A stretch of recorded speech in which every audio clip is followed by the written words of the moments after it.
For today's video guys, wala tayong ibang gagawin kundi magmarites dito sa aking video. Shoutout pala sa Kuring Mundo dyan. Matagal na daw ako dito sa abroad, wala pa ring ipon. Hala sige, palit tayo ng posisyon day. Ikaw dito sa abroad, ako dyan sa Pilipinas. Bantayan ko rin ang buhay na may buhay. Pero dapat sahuran na ako buwan-buwan. Nakakapagod kaya magbantay ng buhay ng iba na walang sahod. Habang nagasaramihay tayo dito, ang mahalaga ambisyosa o tamang lamon lang, lamon pamor, buhay abroad, bawal magutom. Sa mga nakatagpo dyan na kuripot ng mga amo, para-paraan lang. Dahil ang trabaho natin dito sa abroad, parang pag-ibig. Nakakasakit ng damdamin. Ayaw di punggol ng pag-ibig na yan. Shout out pala dyan sa nanligaw sa akin. Biga naman. Sana all may nanligaw. Uso pa ba yan ngayon? Sa panahon ngayon, mahal na ang gasolina, mahal na ang bigas. Bago mo makuha pagkababae ko, dumaan ka muna sa butas ng karayom bago mo mapasok ang butas ko. Alam nyo guys, tuwing pinapacheck up ako ng amo ko, takot ako sa maliit na karayom, pero sa malaki hindi. Hayop na karayom na yan. Balik muna tayo sa ating trabaho. Bilisan natin ang kilos dahil aalis daw mamaya. Ay ginoo ko. So nagsaing na ako ng pagkain ko habang magsalang tayo dito ng mga labahin. Kasi meron tayong ayusin na pinamili ng aking amo. Bawal magreklamo guys. Pero minsan nagrereklamo din ako. Hindi lang minsan. Lagi talaga akong nagrereklamo. Tulad yan. Alis ng alis. Nakakapagod kaya. Diba guys? Mas masaya lumabas na hindi kasama ang mga amo. Oh, baka sabihin na naman dyan sa mga lilintian ng Kuring Mundo. Bawal akong magreklamo. Alam nyo guys, paminsan-minsan magreklamo din tayo. Hindi porket nakatulong lang tayo at ito ang pinili nating trabaho ay bawal na tayo magreklamo. Dito sa bahay guys, marami talagang trabaho pero baliwala sa akin kasi unang-una mabait naman ang aking amo at hindi madamot sa pagkain. Magluto ako sa gusto ko at wala silang pakialam kung anong mga ginagawa ko dito sa bahay. Basta ang alam nila nagawa ko yung obligasyon ko. Shout out pala dyan sa mga Kuring Mundo nga sip-sip sa amo. Tulog lang daw ang ginagawa ko dito sa bahay. Mga yudi punggol ka dyan. Ang gagawin mo matulog ka rin para hindi magbitay aibag mo. Pangit yun ha, yung nagbitay aibag mo kakabantay sa ibang katulog. Kunwari ka pabait-baitan sa harapan ko. Di mo alam, mas plastic ako sa'yo eh. Hoy, charot. Alam nyo guys, maiksi lang ang buhay natin dito sa mundo. Para pakialaman ang buhay na may buhay. Hindi daw ako nauubusan ng kwento. Guys, dito ako masayang magyaw-yaw. Doon sa kabilang buhay, hindi ka na pwedeng mag-ingay doon. Magagalit si San Pedro.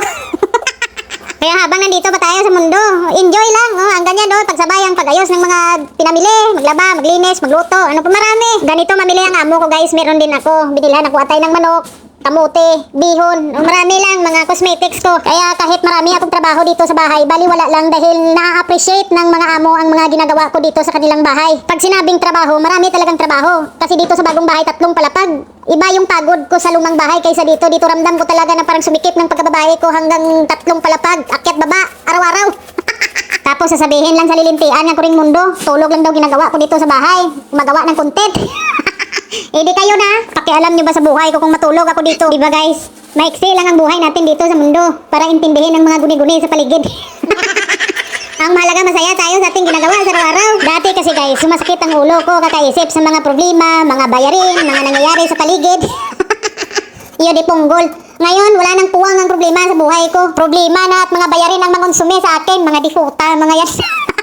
Wala silang karapatan sakta ng pagkababae ko. Lalo na sa mga nagtangka dyan sa aking pagkababae. Alam ko na kung anong pakay niya sa akin. Pagkababae ko lang ang habol nyo. Grabe naman ako sa kanila. Uy, hindi naman lahat. Pero alam nyo guys, kung papasok tayo sa ganong usapin, sa ganong mga bagay, expect na natin na masasaktan at masasaktan tayo. Kung ayaw mong masaktan, huwag kang magmahal. Kung magmahal kasi tayo, una lang ang sweet. Pero habang nagtagal, pait pa sa palaya. May nagsabi kasi, ha? Kung meron namang nagparamdam, bakit hindi ko subukan? Nakakapagod yun ha? Susubok na naman at aasa na masaktan ulit. Ang dami ko na talagang sinasabi.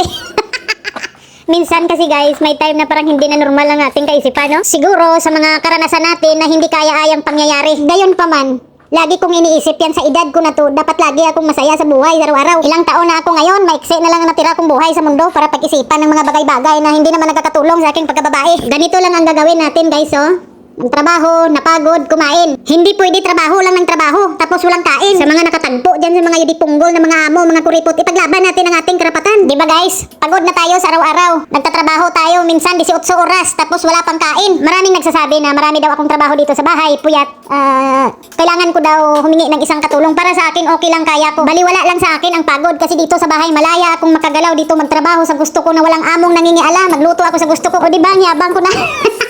Talagang ipagyabang ko ang aking mga amo. Ipagmalaki ko sila na naging mabait sila sa akin. Siguro kung hindi sila nagmabait sa akin, matagal na akong umuwi, oy. Dumating ako dito 2016. Anong taon na ngayon? 2024. First time ko mag-abroad. Diretsuhan na, walang uwian hanggang ngayon. Hintayin ko na lang magminupos bago ako uuwi. Hoy, balik muna tayo sa ating ginagawa. Habang busy tayo, mag-init tayo ng tubig dahil aalis kami mamaya. Talaga naman ang termos natin ay hindi pwedeng maiwan. Yan na lang nagpapakilig sa akin. Ganito buhay katulong. Kaliwat kanan, busy. Mga nagsasabi dyan, bakit naging katulong lang daw ako dito sa abroad? Guys, marami na po akong in-applyan na trabaho. Nag-apply na ako dun sa purgatorio. Hindi ako tinanggap dahil wala daw akong experience. Bali dito talaga ang aking swerte. Bakit ganun ang iba nating mga kababayan, no? Kung alam nila na naging katulong lang tayo, parang ang baba ng tingin kahit naging katulong lang kami dito sa abroad. Kahit pa paano, meron naman kaming ambag sa lipunan. Oy, oo na, katulong lang kami dito sa abroad. Di mo alam, pag kami mag-day off dito, hatid sundo sa amo.